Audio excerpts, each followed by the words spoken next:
हर हर महादेव। राम राम सभी को। क्या आप जानते हैं कि ऐसा व्रत भी है जो आपके बड़े से बड़े शत्रुओं का नाश कर सकता है और आपके अटके हुए कार्यों को सिद्ध कर सकता है। जी हाँ, आज हम बात कर रहे हैं गुरुवार प्रदोष व्रत की। अगर आप भी सफलता और मानसिक शांति चाहते हैं तो इस कथा को अंत तक जरूर सुने। शास्त्रों में लिखा है कि गुरुवार के दिन पड़ने वाला प्रदोष व्रत स्वयं साक्षात महादेव और बृहस्पति देव की संयुक्त कृपा दिलाता है। अगर आप आर्थिक तंगी या मानसिक शांति से जूझ रहे हैं तो यह कथा आपके जीवन की दशा बदल सकती है। आइए अब गुरुवार प्रदोष व्रत की कथा सुनते हैं। यह कथा उस समय की है जब स्वर्ग पर असुरों का आतंक बढ़ गया था। प्राचीन काल में देवताओं और असुरों के बीच भयंकर संग्राम छिड़ा। इस युद्ध के नायक थे देवताओं के राजा इंद्र और असुरों का अत्यंत शक्तिशाली सेनापति वृत्तासुर। वृत्तासुर कोई साधारण राक्षस नहीं था। वह पूर्व जन्म में चित्ररथ नाम का एक अत्यंत धर्मात्मा और शिव भक्त राजा था। एक बार राजा चित्ररथ अपने दिव्य विमान पर सवार होकर आकाश मार्ग से जा रहे थे। वहां उन्होंने देखा कि भगवान शिव और माता पार्वती को अपनी गोद में बैठाकर ऋषियों की सभा को संबोधित कर रहे हैं। मोहवश चित्ररथ ने उपहास करते हुए कह दिया, हे महादेव, आप तो संपूर्ण जगत के स्वामी हैं, फिर भी आप साधारण मनुष्यों की तरह स्त्री को सभा में साथ बैठाकर उपदेश दे रहे हैं।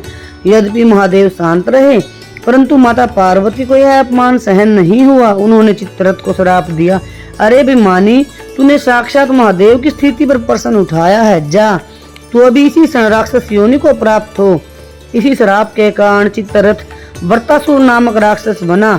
वृत्तासुर ने अपनी तपस्या की और अपनी शक्ति इतनी प्रबल की कि उसने इंद्र को भी पराजित कर दिया। भयभीत होकर इंद्र अपने गुरु बृहस्पति देव के पास गए। गुरुदेव ने इंद्र से कहा, हे इंद्र, वृत्तासुर पूर्व जन्म का महान शिव भक्त है, उसे केवल शास्त्रों से नहीं जीता जा सकता। तुम्हें महादेव को प्रसन्न करना होगा। इसके लिए तुम गुरुवार प्रदोष व्रत करो।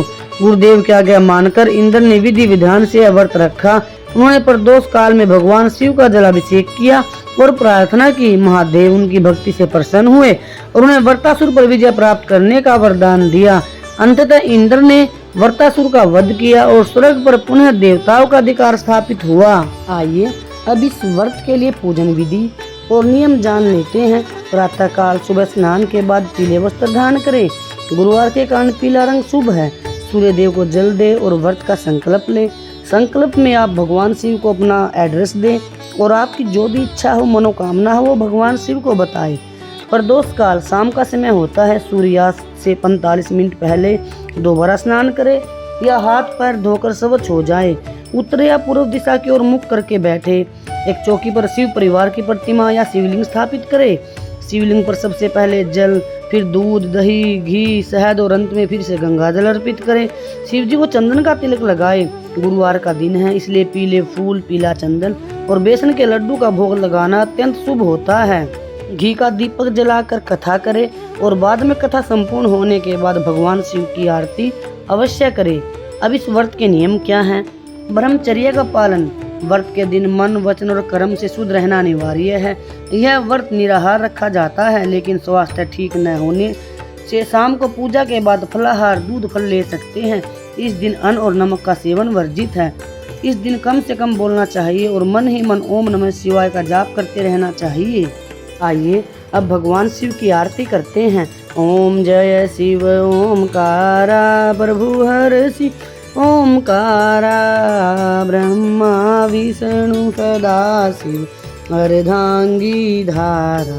ओम जय शिव ओमकारा एकानन चतुरानन पंचानन राजे। हंसासन गरुड़ासन वृषवाहन साजे।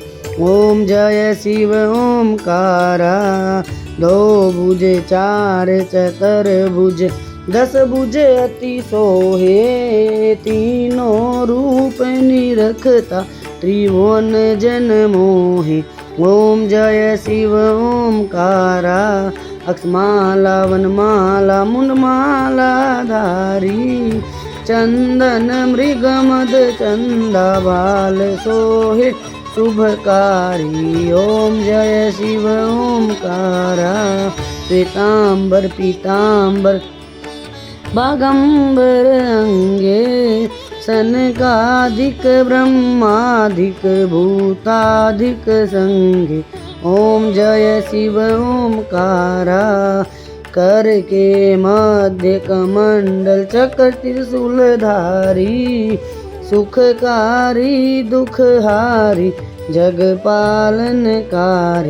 ओम हर हर हर महादेव ब्रह्मा विष्णु सदाशिव जानत विवेका प्रणवाक्षर मध्य ये तीनों एका।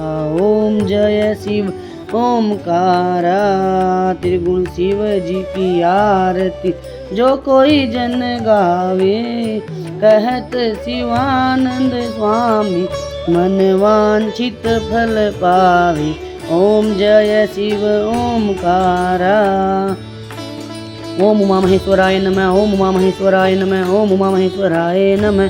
त्वमेव माता च पिता त्वमेव बंधु सखा त्वमेव विद्या द्रविणं त्वमेव सर्वं मम देव देव। कर्पूर गौरम करुणावतारम संसार सारम भुजगेन्द्रहारम सदा वसंतम हृदयारविंदे भवं भवानी सहितं नमामि। भोले गिरजापति मैं हूँ तेरी शरण भोले गिरजापति मैं हूँ तेरी शरण। मेरा कोई ना सहारा बिन तेरे महादेव गंगाधर मेरे। सुन ले डमरू वाले मुझे तेरा ही सहारा मुझे तेरा ही सहारा। एक तेरे भरोसे पे बैठी हूँ सब भूल के। प्रभु जी देख लेना प्रभु जी संभाल लेना। इतनी कृपा भोलेनाथ बनाए रखना मरते दम तक सेवा में लगाए रखना। इतनी विनती है तुमसे गोरा रानी शिव जी से हमें जोड़े रखना शिव जी से हमें जोड़े रखना। बाबा तेरी कृपा से सांसें मेरी चलती हैं। चाहे मेरी सांसों की माला टूट जाए तुझे नहीं छोड़ूं चाहे जग छूट जाए। मेरे भोले कैलासी हो शंभू घट घटवासी मेरे भोले कैलासी हो शंभू घट घटवासी। हे भोलेनाथ हे भोलेनाथ हे भोलेनाथ मैं आपको कभी ना भूलूं प्रभु। मेरे हृदय में सदैव आपका वास रहे। मैं श्वास में आपका सिमरन करूं। हे प्रभु मैं जैसो तैसो तेरो सदा अपने चरणों का दास बनाए रखना प्रभु। सदा अपनी भक्ति देना सब कुछ तेरा बस तू मेरा। सबका भला करो प्रभु सबका भला करो। हे प्रभु आपकी कृपा से मेरा हर पल मेरा हर क्षण मेरी हर श्वास शिवमय और सुख में हो रही है। हे प्रभु आप अपनी अनुग्रह शक्ति से अपनी तपोधान शक्ति से अपनी क्रिया शक्ति से अपनी इच्छा शक्ति से अपनी ज्ञान शक्ति से अपनी अखंड समृद्धि प्रदान करे प्रभु अपनी अखंड समृद्धि प्रदान करे। पूरे श्रद्धा और भाव के साथ भगवान शिव का गुरु पर दोष व्रत करे और आपकी जो मनोकामनाएं हो वो भगवान शिव अवश्य पूर्ण करते हैं। और हाँ एक काम और करिए भगवान शिव के साथ अपना माता पिता भाई का या दोस्त का संबंध अवश्य बना लीजिए क्योंकि संबंध बनाने से भगवान शिव बहुत अपार कृपा करते हैं। आप सभी ने अपना कीमती समय दिया इसके लिए आप सभी का कोटि धन्यवाद। और हाँ भक्ति प्रेम और धर्म की कथाएं सुनने के लिए इस चैनल को सब्सक्राइब करना ना भूले। आप सभी का कोटि धन्यवाद। भगवान शिव आप सभी पर कृपा बनाए रखे। स्वस्थ रहिए मस्त रहिए भगवान की शरण में रहिए और भगवान के साथ अपना संबंध अवश्य बनाइए।